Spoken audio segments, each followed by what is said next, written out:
안녕하세요. 저는 30대 초반 여자입니다. 제게 정말 기가 막힌 이야기가 있어서 이렇게 사연을 보내게 되었어요. 세상이 좁다는 말이 그리 틀린 말은 아닌 것 같더라고요. 저는 이번에 어떤 여자에게 오랜 세월 동안 마음에 담아만 뒀던 복수를 했고 성공했습니다. 그래서 그 이야기를 이번에 해드리려고 합니다. 제게는 2살 터울의 오빠가 하나 있어요. 저희 남매는 다른 남매들과 달리 우애가 매우 좋은 편에 속합니다. 서로 고민 상담을 들어주는 것은 기본이고 어려울 때 서로 도와주고 그래요. 나이도 얼마 차이 나지 않아서이기도 하고 공부하는 수준도 엇비슷했기 때문인지 초등학교, 중학교, 고등학교, 그리고 대학교까지 함께 다녔습니다.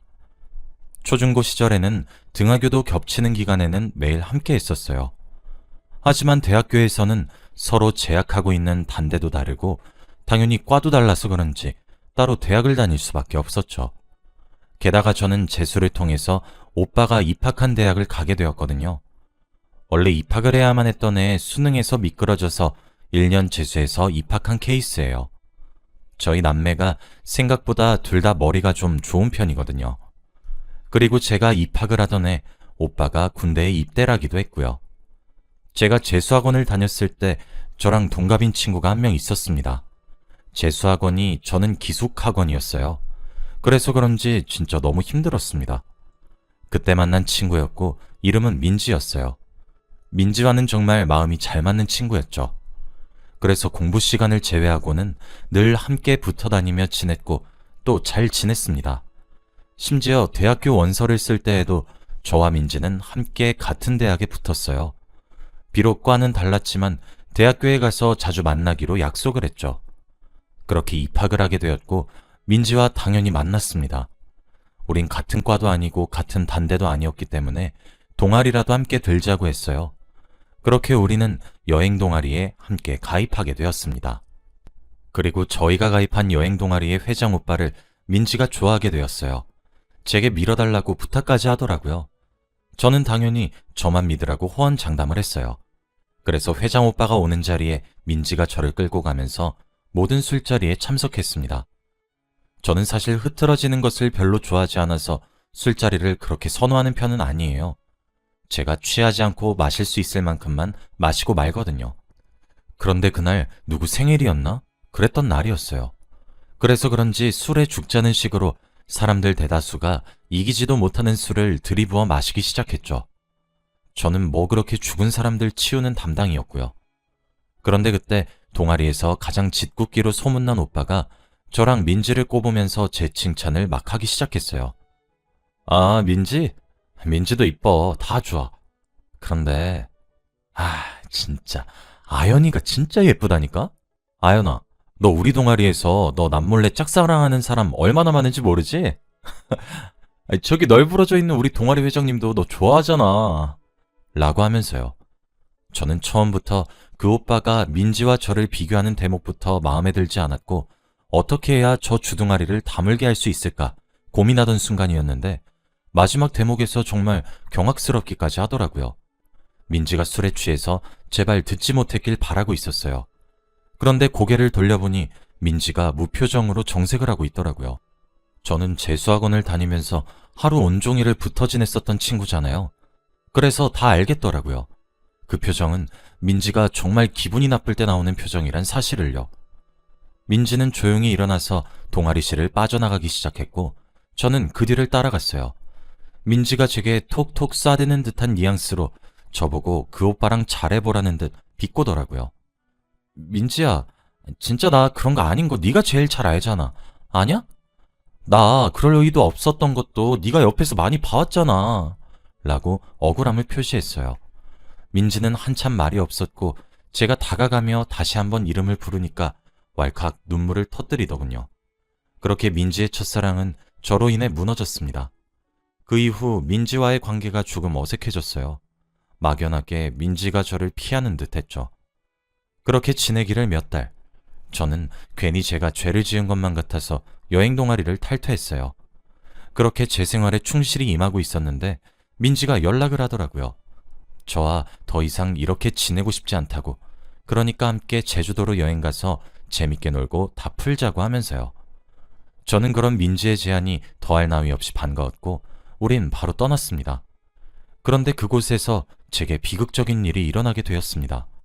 민지와 저는 숙소를 전부 게스트하우스로 잡았어요. 게스트하우스에서 숙박을 하게 되면 뭐라고 해야 되지? 숙소에 있는 집주인분들이 파티를 열어주시는 분들이 종종 있어요. 그렇게 열리는 파티 때문에 유명한 게스트하우스도 많고요. 저는 솔직히 낯선 사람들과 함께 어울리는 것을 극도로 꺼리는 편이어서 숙소가 불편했지만 그래도 속상한 민지의 마음을 달래기 위한 것이라고 생각해서 전부 민지가 원하는 대로 맞춰줬어요. 그렇게 5박 6일간의 일정을 보냈고 민지의 마음도 많이 풀어진 것 같았죠. 그러다 5일째가 되던 날이었습니다. 저희는 파티로 유명한 게스트하우스 한 곳에서 5박 6일을 보냈어요. 그래서 5일째 정도 되니까 거기 온 여행객들과 저와의 불편함의 벽도 많이 허물어졌죠. 함께 웃으면서 술도 마시고 그렇게 놀았고 저도 여행을 왔다는 분위기 탓이었는지 평소보다 알딸딸하게 술이 올라온 상태였어요. 화장실을 가기 위해 밖으로 나왔고 볼일을 본 후 다시 사람들이 모여있던 장소로 들어가려고 했어요. 그때 어떤 남자가 제 손목을 휙 낚아챘어요. 그 남자는 저희가 묵는 기간 내내 저희 곁을 맴돌았던 사람이었어요. 약간 능글거린 듯한 사람들 있잖아요. 그래서 제가 좀 부담스러워했는데 항상 밥도 제 옆자리에 앉아 먹고 뭐 그런 사람이었어요. 안쪽에서는 소란스러웠지만 외부에 있던 화장실 쪽은 고요했어서 덜컥 겁이 나더라고요. 손을 빼려고 해도 놔주지 않고 제게 역겨운 미소를 지으며 갑자기 저를 확 껴고 맞추기 시작하더라고요. 당연히 저항했어요. 제가 이러지 말라고 저항하니까 제 뺨을 찰싹 때리더라고요. 엄청 세게 맞아서 그런지 휘청하면서 바닥에 주저앉을 뻔한 저를 잡아주더니 으슥한 골목으로 막무가내로 끌고 가려고 했어요. 정말 있는 힘껏 소리를 질렀던 것 같아요. 웅성거리는 소리와 함께 안쪽에서 술 파티를 벌이던 사람들 전부가 제가 있는 쪽으로 왔죠.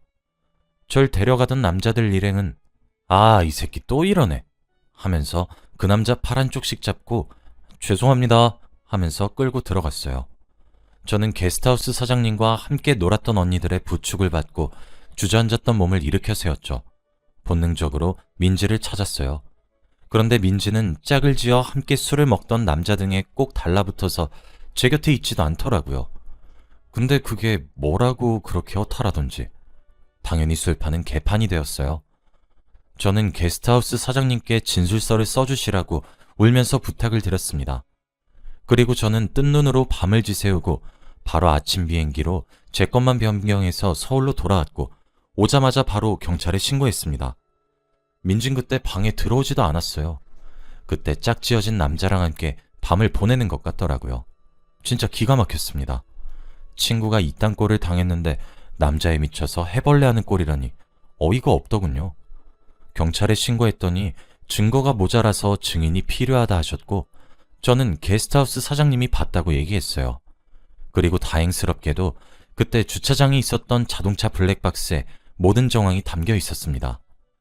게스트하우스 사장님께서 혹시 몰라서 블랙박스 파일을 받아뒀다 하시더라고요.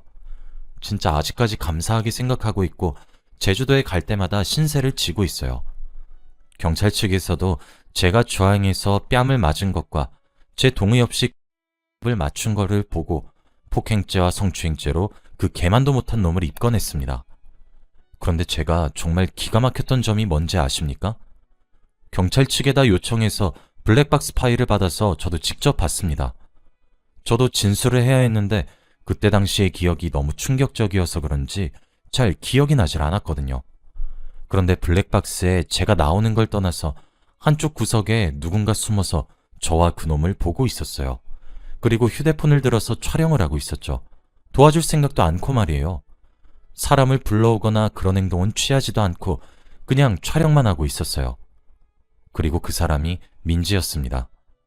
제가 그 꼴을 당하는 걸 혼자서 고스란히 보고 촬영한 거였고 제가 소란을 일으켜 사람들이 달려나오자 그제서야 본인도 방금 도착한 척을 하고 앉아있더라고요. 저는 제가 너무 큰 충격을 받아서 제게 연락하는 것을 자제하는 배려를 해주고 있다고 생각했는데 아니더라고요. 진짜 제가 겪은 일도 어이가 없고 정신이 나갈 것 같은데 민지의 기가 막힌 배신은 제게 큰 상처가 되었습니다. 저는 민지에게 연락을 했지만 닿지 않았어요. 수십 통을 걸어도 받질 않더라고요. 그래서 민지에게 문자를 보냈죠. 나 우리 제주도 갔을 때 있었던 일 블랙박스 손에 넣었어. 근데 너 뒤에서 다 보고 있었더라? 나 그래서 몰래카메라로 나 촬영한 걸로 너 고소하려고 해. 네가 내 전화를 계속 피해서 이렇게 알려. 제가 문자를 보내고 10분도 채 되지 않아 민지가 스스로 전화가 걸려오더군요. 그동안 바빠서 문자를 이제 확인했다는 민지가 얼마나 가증스러웠던지 제가 만나자고 그러길래 어디까지 하나 보자 싶어서 알겠다고 했어요. 민지는 만나서 제게 미안하다고 빌더라고요. 자기가 말리기엔 용기가 부족했고 증거에 쓰일 수 있게 동영상이라도 찍어준 것이라고 해명하는데 가소롭기 그지 없더라고요. 그럴 거면 제 연락을 왜 피하나요? 제가 증언해달라고 했을 때 왜 거절을 했냐고요. 뿐만 아니라 그때 제주도에서 절 도와준 언니가 말하길 제가 하룻밤 불장난에 환장한 사람이라 소문까지 냈더라고요. 그래서 그놈이 제게 그렇게 다가온 것이라고 하면서요. 저는 그때 민지를 친구로서 모든 정을 뗄 수 있었고 변호사를 만나서 고소하겠다고 했어요. 민지는 싹싹 빌더라고요. 저는 선처하지 않았고 그대로 경찰에 고소했습니다. 민지의 컴퓨터에 백업된 파일과 휴대폰에 백업한 것까지 참 많이도 백업해두었더군요.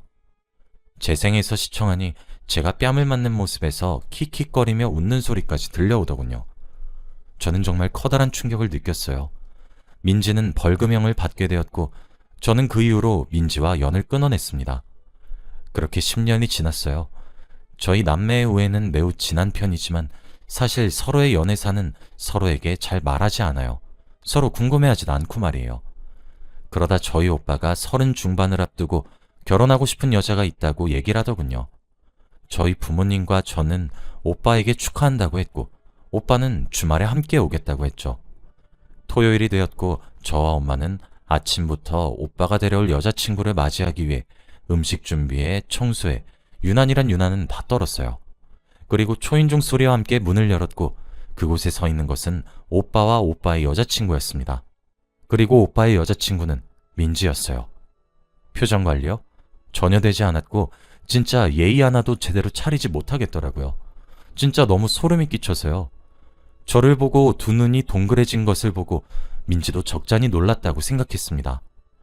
일단 그렇게 계속 세워둘 수가 없어서 집 안으로 들였고 식사를 하게 되었습니다. 솔직히 밥이 목구멍으로 넘어가는지 콧구멍으로 넘어가는지 알 수가 없었어요. 먹는 둥 마는 둥 하는 저를 가족 모두가 걱정했고 민지가 제게 슬쩍 다가와 따로 보자고 하더라고요. 뭐 다른 사람들은 그런 상황에서 바보 멍청이처럼 또 따로 보자고 한다고 따로 볼지 몰라도 저는 똑똑한 머리를 가지고 있었습니다. 그래서 반대로 협박했죠. 네가 새언니로 들어온다고? 너 진짜 무슨 자신감으로 그러는 거야? 어? 네가 새언니로 들어와서 집안을 활개치고 다니면 내가 겁이라도 먹고 쫄 거라고 생각했니? 기회 줄 때 우리 오빠랑 깔끔하게 헤어져. 남의 행복한 집안 네 인성처럼 콩가루로 만들지 말고. 알았어? 민지가 제게 뭐라 할 말이 있겠습니까? 울그락불그락 하는 얼굴로도 끝까지 사과하는 꼴은 좀 우습더군요. 저는 민지 앞에서 보란듯이 오빠에게 할 말이 있다고 이야기했고 민지는 사색이 되었죠. 사실 저희 집 여유롭습니다. 저랑 오빠 직업도 엄청 좋아요. 그리고 오빠는 저보다 더 똑똑한 데다가 얼굴도 인정하기 싫지만 잘생겨서 인기도 많고 결혼시장에서 정말 1등 신랑감입니다. 저희 어머니랑 아버지도 젊었던 시절 자수성가하셔서 조그만 사업을 하나 굴리시고 있는데 솔직히 돈이 썩어 빠집니다. 민지가 팔자 고치려고 저희 오빠를 물었다고 해도 일리 있다고 이해가 될 정도였으니까요. 사실 그때 당했던 고소부터 모든 일은 제 용돈에서 해결했고 가족 그 누구에게도 털어놓지 않았습니다. 하지만 그 여자가 제 새언니가 될지도 모른다면 상황이 다르다고 느꼈고 오빠에게 털어놓자고 마음먹었죠. 마음을 먹는 것이야 어렵지 저에게는 아직도 사건의 정황이 담긴 블랙박스와 민지의 판결문이 있었고 그뿐 아니라 합의해달라고 싹싹 빌면서 연락한 것도 전부 남아있습니다. 당연히 그놈은 빨간 줄이 그어진 인생을 살게 되었지만요.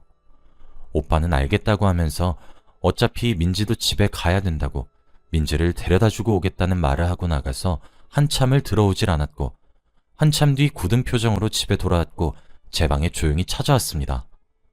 표정만 봐도 알겠더라고요. 민지가 뭐라고 속삭였을지 말이에요. 저는 오빠가 뭘 생각하고 있는지 몰라도 내 말을 먼저 들었으면 좋겠다고 얘기했습니다. 오빠도 가족인 제게 팔이 더 안으로 굽었겠죠. 저는 어렵게 운을 떼기 시작했고 장장 3시간 정도에 걸쳐서 모든 이야기를 해주었습니다. 이야기가 끝났을 때에는 다시 끔찍했던 그날의 상황이 기억이 나서 너무 고통스러웠고 괴로웠고 슬펐어요. 오빠는 입을 다물지 못하고 이걸 왜 지금 말하냐면서 저를 타박했죠. 한참을 절 안아서 토닥여주며 달래주더라고요. 알고 보니 민지를 데려다주면서 민지가 차 안에서 한바탕 울었다고 하더군요. 제가 신우짓을 하려고 한다고, 자기한테 기지 않으면 괴롭혀서 차라리 죽고 싶게 만들어주겠다고 본인을 협박했다 하더군요. 그래서 오빠가 처음엔 믿지 않았지만 그래도 너무 울면서 이야기를 해서 혹시나 싶었답니다. 그런데 제 이야기를 듣고 상황 파악을 해보니 민지가 먼저 선수를 쳤던 거였죠. 오빠는 민지의 판결문을 듣고 잠시 나갔다 온다고 쌩 나갔습니다. 누가 봐도 민지를 찾아가는구나 싶었죠. 저는 그렇게 뛰쳐나가는 오빠를 불러세웠고 따라가겠다고 했어요. 민지가 제게 수치심과 굴욕을 몰래 촬영을 하는 것으로 주었으니 저도 똑같이 해주고 싶었어요. 원래 똑같이 행동해서 같은 사람이 되지 말라고 어른들이 가르치시잖아요. 저는 그 말에 동의하지 않아요. 같은 사람이 되지 않고 평생 한이 맺힐 바에야 그냥 동급으로 취급당하고 한을 풀며 살고 싶어요. 오빠는 민지를 불러냈고 민지는 한 번에 나왔죠. 오빠는 민지 얼굴에다가 판결문을 던지면서 내 동생이 뭐라고 했을지 너 짐작하지? 해명할 순 있냐? 라고 비꼬았어요. 솔직히 저희 오빠 눈이 좀 돌아갔더라고요. 민진 그때 제게 말을 하더라고요. 처음부터 제가 싫었다고 하면서요. 그래도 별 수 없죠. 이미 제 인생이 걔보다 더 나은 삶이란 사실은 걔가 살고 있는 다 쓰러져가는 주택만 봐도 알겠더라고요. 사는 꼴이 참 보기 좋아. 너 같은 쓰레기한테 딱 어울리는 집이네. 라는 말로 민지의 속을 긁어주고 저는 오빠와 함께 집으로 돌아왔습니다. 오빠가 민지한테 그러더라고요. 한 번만 더 내 동생 포함한 우리 가족 눈에 띄면 죽여버릴 줄 알아. 하면서 말이에요. 저희 오빠는 그 후로 몇 달 동안 죄책감에 시달렸습니다. 동생의 어려움을 몰랐던 것과 본인이 만난 여자로 인해 동생에게 다시 안 좋은 기억을 떠올리게 했단 점에서요. 저희 오빠지만 참 고마웠고 든든하게 느껴졌습니다. 민지에게 저희 오빠는 황금 동아줄과도 같은 존재였는지 돈이 최고였던 건지 남자의 미친 여자였던 건지 제게 장문의 사과 메시지와 함께 오빠에게도 잘하겠다고 구질구질하게 매달렸어요. 이때까지 민지에게 이렇다 할 복수를 하지 못했단 생각을 했어요. 성에 덜 찼다고 생각했거든요. 그런데 민지가 가장 행복하던 순간에 제가 초를 쳐서 저는 완벽하게 복수를 실천한 기분입니다. 여기까지가 제 이야기입니다. 긴 이야기 들어주셔서 매우 감사해요. 여러분들도 제 이야기를 들으시고 죄짓고 살지 않도록 조심하세요. 여자가 한을 품으면 온유월에 서리가 내린다더니 저도 그렇게 지독하게 민지의 자존심을 짓밟게 될 줄은 몰랐거든요. 세상이 좁다 좁다 해도 어떻게 이렇게 좁을 수 있는 건지 참 신기한 세상입니다.